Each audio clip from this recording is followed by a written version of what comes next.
I know the first order of business, though. You and I talk about basketball a lot, and we got the news the other day that Bill Russell passed. I know that's you were really, really big on Bill Russell on this show.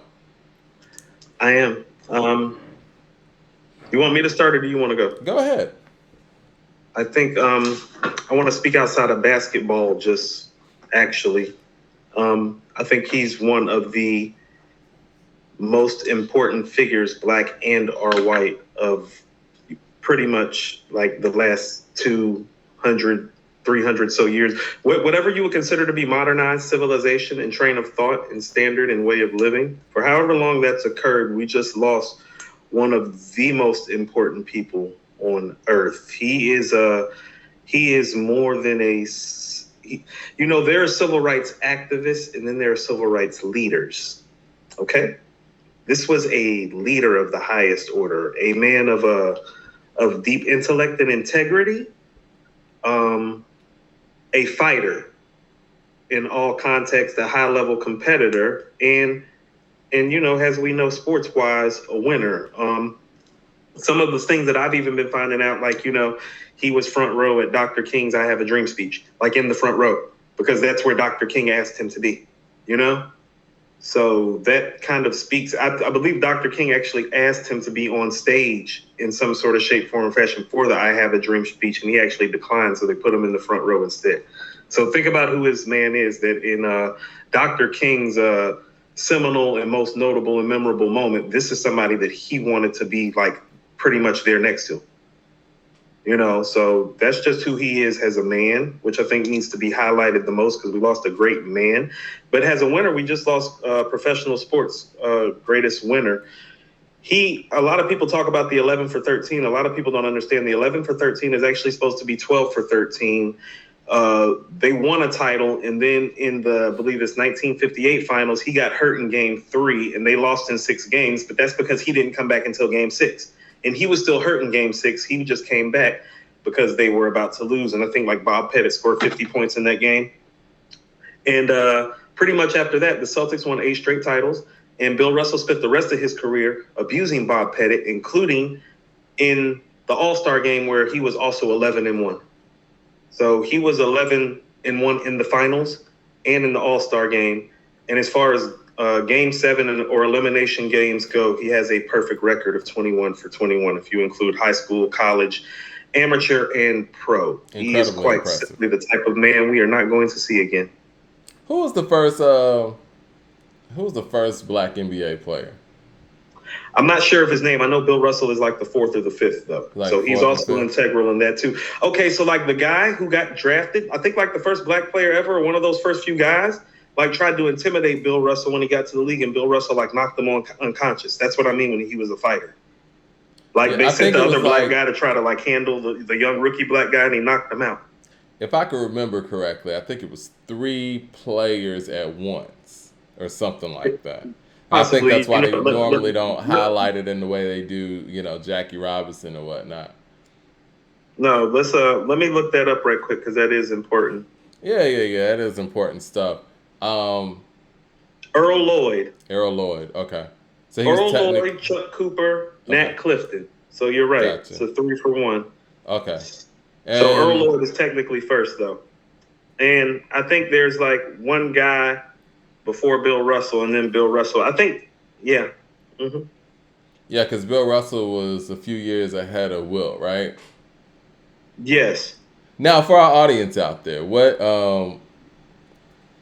would you say makes him a civil rights leader?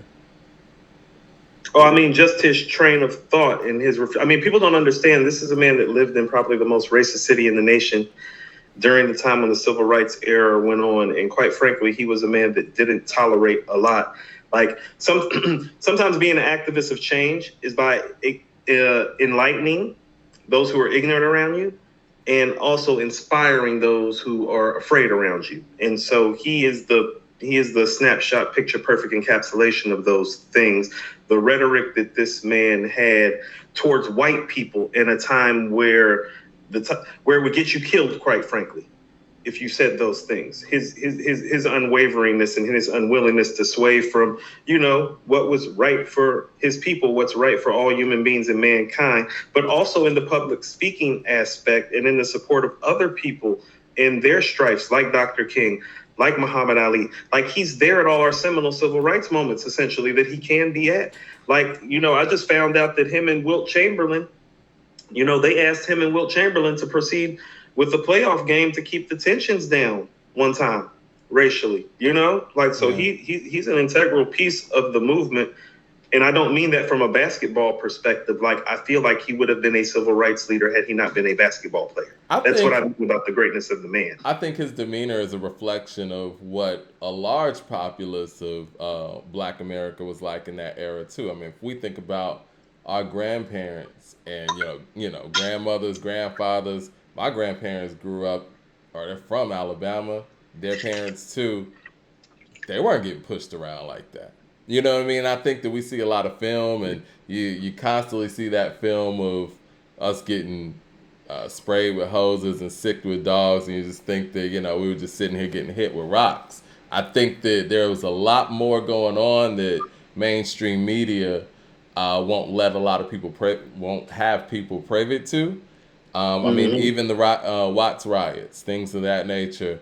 After Dr. King was murdered, the riots that happened throughout that whole week that were actually integral in many bills getting passed. Similar to what we saw in 2020 when people start tearing stuff up. Bills was getting passed left and right. It wasn't no elections getting that stuff passed. So I think that yes, that's a clear indication is him being a winner.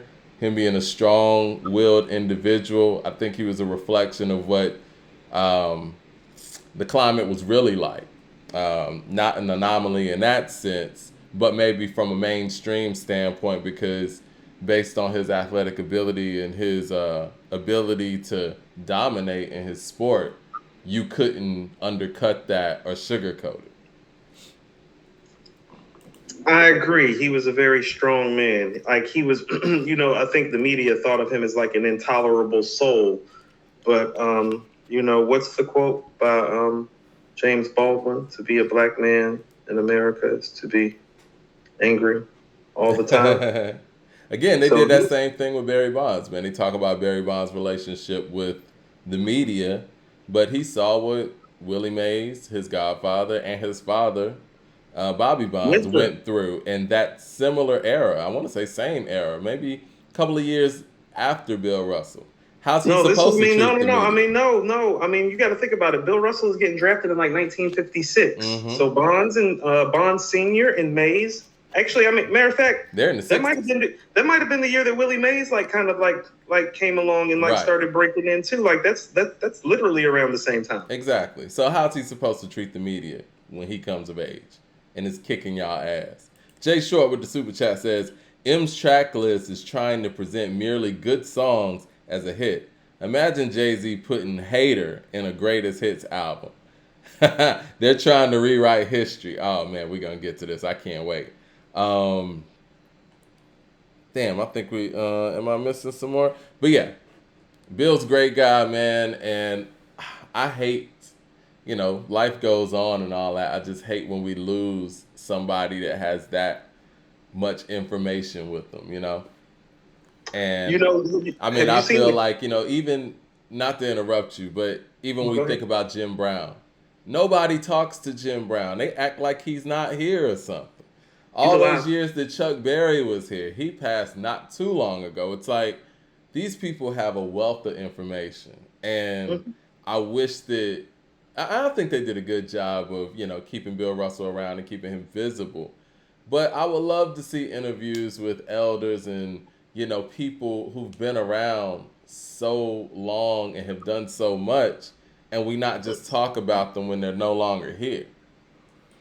Hey, Mike, I think Bill Russell might have been the fourth black player. Okay. Like, people don't understand when That's Bill Russell huge, came along. Because like the Bill first Russell, three came in together. So he's like damn Bill near the Russell, second. You know what I mean?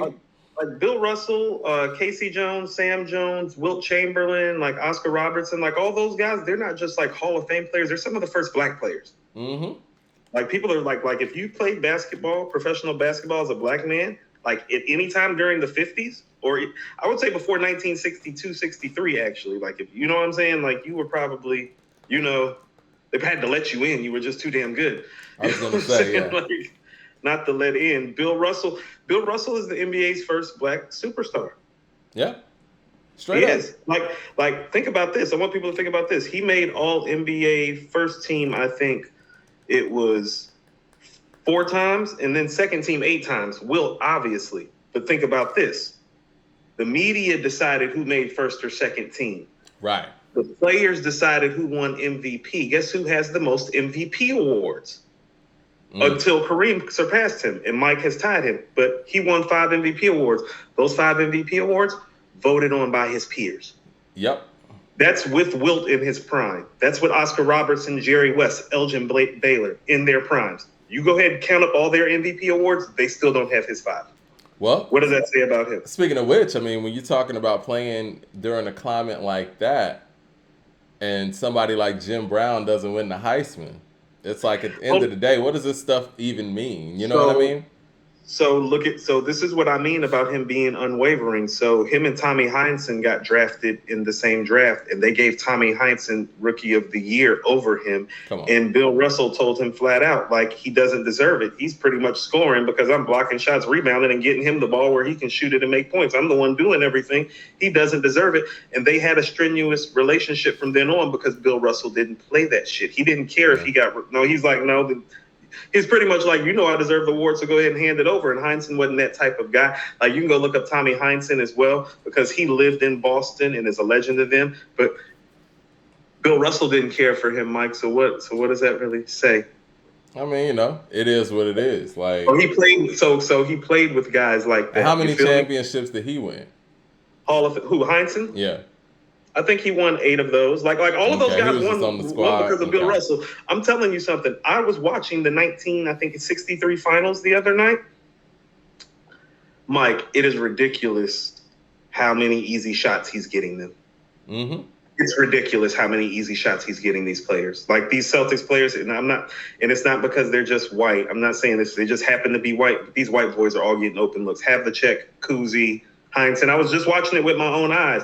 He would literally block somebody's shot, rebound the ball, get the break started. Kuzi's pushing the ball up the floor. They give it to Russell. Somebody collapses. He shoots it back to the middle of the top of the key. Open jump shot. Done. I mean, again, like you said, when he went down, they didn't win.